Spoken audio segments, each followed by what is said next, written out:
Hello, Fancher Falcons. This is Mrs. French, and I'm going to read to you today one of my favorite books. Actually, not necessarily my favorite book of all time, but my favorite author.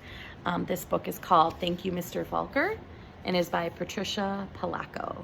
Did you know that Patricia Polacco is from Michigan originally? This is where she was born. So a lot of her stories come from her upbringing and some different places she's been and things she's experienced. She did move out of Michigan at a young age, so she's got a lot of experiences from California too. But I just think it's pretty cool that she's a Michigan native like we are. And she writes books that are based on mostly true things that have happened in her life or things that she knows a lot about. So without further ado, thank you, Mr. Falker. Oh, and I wanted to mention that I've met her a couple times, actually. So this book isn't signed by her, but I do have some other books signed by Patricia Polacco. The grandpa held the jar of honey so that all the family could see, then dipped a ladle into it and drizzled honey on the cover of a small book. The little girl had just turned 5. "Stand up, little one," he cooed. "I did this for your mother, your uncles, your brother, and now you." Then he handed the book to her. "Taste." She dipped her finger into the honey and put it into her mouth. "What is that taste?" the grandma asked. The little girl answered, "Sweet." Then all of the family said in a single voice, "Yes, and so is knowledge. But knowledge is like the bee that made that sweet honey. You have to chase it through the pages of a book." The little girl knew that the promise to read was at last hers. Soon she was going to learn to read.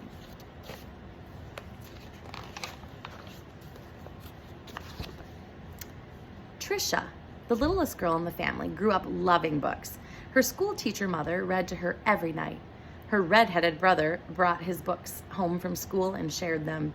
And whenever she visited the family farm, her grandfather or grandmother read to her by the stone fireplace. I love how they mentioned the red-headed brother because there is a book called The Rotten Red-Headed Brother, also by Patricia Polacco, that is a great story of an incident that happened between her and her brother. Very good lesson learned in that book, so you should check that one out too. When she turned 5 and went to kindergarten, most of all, she hoped to read. Each day, she saw the kids in the first grade across the hall reading. And before the year was over, some of the kids in her own class began to read. Not Trisha. Still, she loved being at school because she could draw. The other kids would crowd around her and watch her do her magic with the crayons. "In first grade, you'll learn to read," her brother said.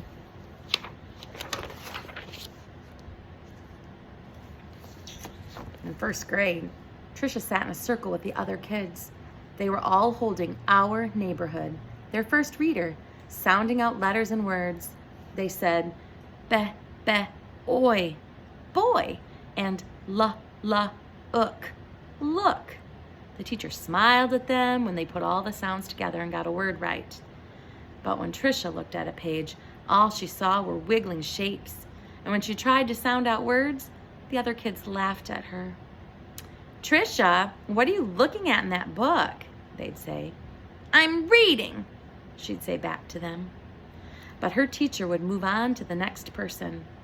Always when it was her turn to read, her teacher had to help her with every single word. And while the other kids moved up into the second reader and third reader, she stayed alone in Our Neighborhood. Trisha began to feel different. She began to feel dumb.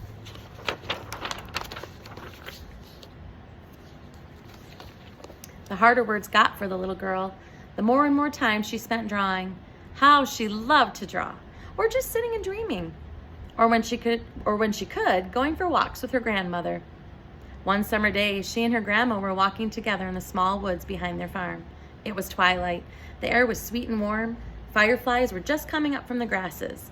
As they walked, Trisha said, "Grandma, do you think I'm different?" "Of course," her grandmother answered. "To be different is the miracle of life. You see all of those little fireflies? Everyone is different. Do you think I'm smart? Trisha didn't feel smart. Her grandma hugged her. "You are the smartest, quickest, dearest little thing ever." Right then, the little girl felt safe in her grandma's arms. Reading didn't matter so much. Trisha's grandma used to say that the stars were holes in the sky. They were the light of heaven coming from the other side. And she used to say that someday she would be on the other side, where the light comes from. One evening, they lay on the grass together and counted the lights from heaven. "You know," her grandma said, "all of us will go there someday. Hang on to the grass, or you'll lift right off the ground, and there he'll be." They laughed and both hung on to the grass.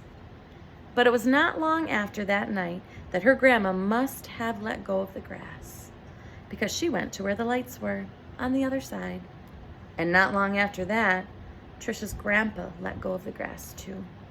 School seemed harder and harder now.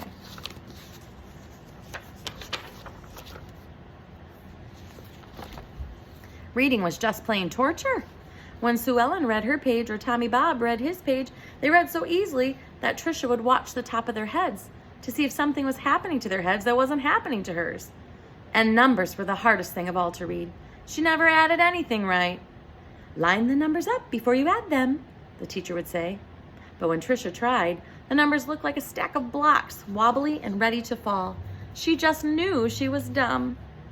Then one day, her mother announced that she had gotten a teaching job in California, a long way from the family farm in Michigan.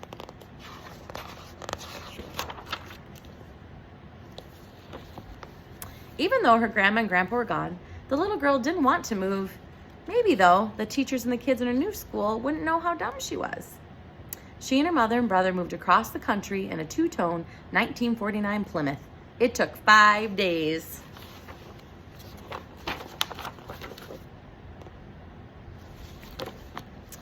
But at the new school, it was the same.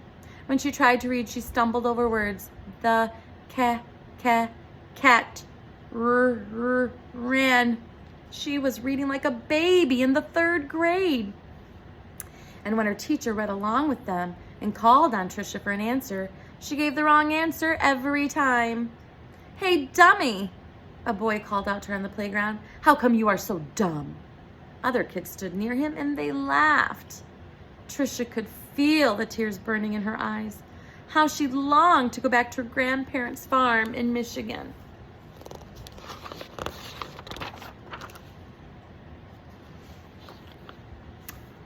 Now Trisha wanted to go to school less and less. "I have a sore throat," she'd say to her mother, or "I have a stomach ache." She dreamed more and more and drew more and more, and she hated school. Then, when Trisha started 5th grade, the school was all abuzz. There was a new teacher. He was tall and elegant. Everybody loved his striped coat and slit gray pants. He wore the neatest clothes. All the usual teachers' pets gathered around him: Stevie Joe and Alice Marie, Davy and Michael Lee. But right from the start, it didn't seem to matter to Mr. Falker which kids were the cutest, or the smartest, or the best at anything.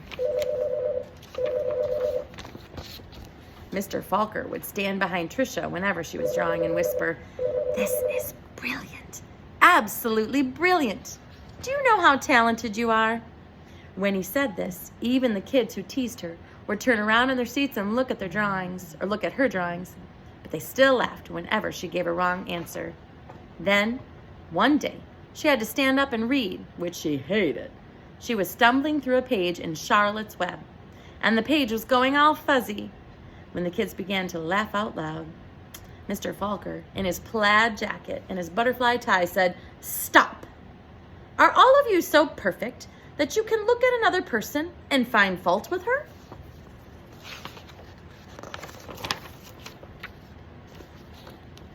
That was the last day anyone laughed out loud or made fun of her, all except Eric. He had sat behind Trisha for 2 whole years, but he seemed almost to hate her. Trisha didn't know why. He waited by the door of the classroom for her and pulled her hair. He waited for her on the playground, leaned in her face, and called her Toad. Trisha was afraid to turn any corner, for fear Eric would be there. She felt completely alone. The only time she was really happy was when she was around Mr. Falker. He let her erase the blackboards. Only the best students got to do that. He patted her on the back whenever she got something right. And he looked hard and mean at any kid who teased her.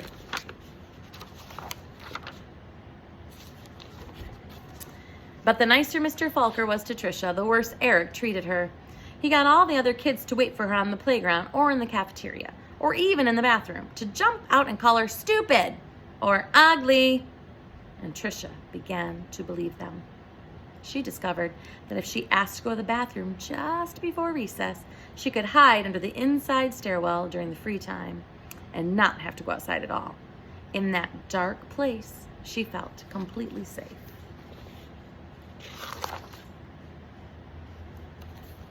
But one day at recess, Eric followed her to her secret hiding place. "Have you become a mole?" he laughed, and he pulled her out into the hall and danced around her. "Dumbbell, dumbbell, maggoty old dumbbell."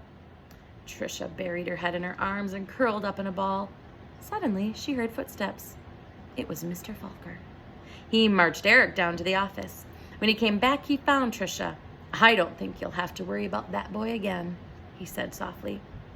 "What was he teasing you about, little one?" "I don't know," Trisha shrugged.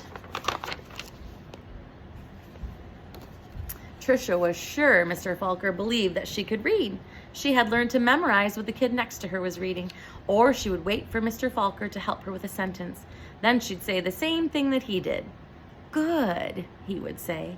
Then one day, Mr. Falker asked her to stay after school and help wash the blackboards. He put on music and brought out little sandwiches as they worked and talked. All at once he said, "Let's play a game. I'll shout out letters. You write them on the board with the wet sponge as quickly as you can." "A," he shouted. She wiped a watery A. "8," he shouted. She made a watery 8. 14, 3, D, M, Q, he shouted out. He shouted out many, many letters and numbers. Then he walked up behind her and together they looked at the board. It was a watery mess. Trisha knew that none of the letters or numbers looked like they should. She threw the sponge down and tried to run.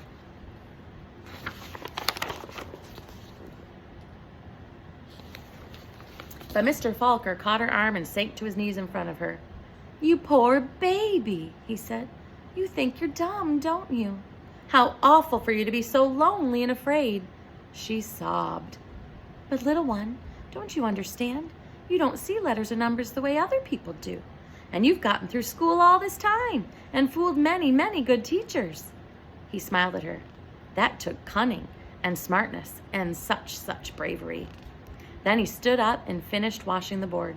"We're going to change all that, girl. You're going to read. I promise you that." Now, almost every day after school, she met with Mr. Falker and Miss Plessy, a reading teacher. They did a lot of things she didn't even understand. At first, she made circles in sand and then big sponge circles on the blackboard, going from left to right, left to right. Another day, they flicked letters on a screen, and Trisha shouted them out loud. Still other days, she worked with wooden blocks and built words. Letters, letters, letters. Words, words, words. Always sounding them out, and that felt good. But though she'd read words, she hadn't read a whole sentence, and deep down, she still felt dumb. And then one spring day, had it been 3 months or 4 months since they had started, Mr. Falker put a book in front of her. She'd never seen it before. He picked a paragraph in the middle of a page and pointed at it. Almost as if it were magic, or as if light poured into her brain, the words and sentences started to take shape on the page as they never had before. She marched them off to... Slowly she read a sentence, then another, and another. And finally she'd read a paragraph, and she understood the whole thing. She didn't notice that Mr. Falker and Miss Plessy had tears in their eyes. That night, Trisha ran home without stopping to catch her breath. She bounded up the front steps, threw open her front door, and ran through the dining room to the kitchen. She climbed up on the cupboard and grabbed a jar of honey. Then she went into the living room and found the book on a shelf, the very book that her grandpa had shown her so many years ago. She spooned honey on the cover and tasted the sweetness, and said to herself, "The honey is sweet, and so is knowledge. But knowledge is like the bee who made the honey. It has to be chased through the pages of a book. Then she held the book, honey and all, close to her chest. She could feel tears roll down her cheeks, but they weren't tears of sadness. She was happy, so very happy.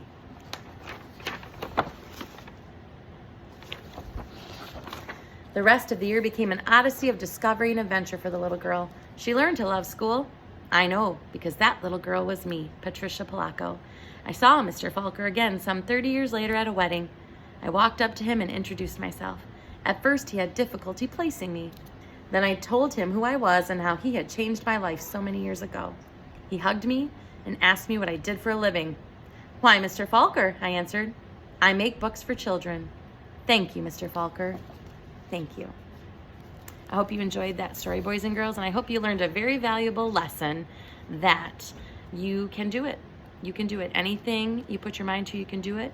And not worry about what other people tell you, because other people are going to judge. We can't control other people's actions. We can only control our own.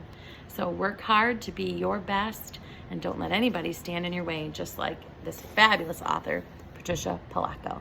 Have a great reading month, kiddos.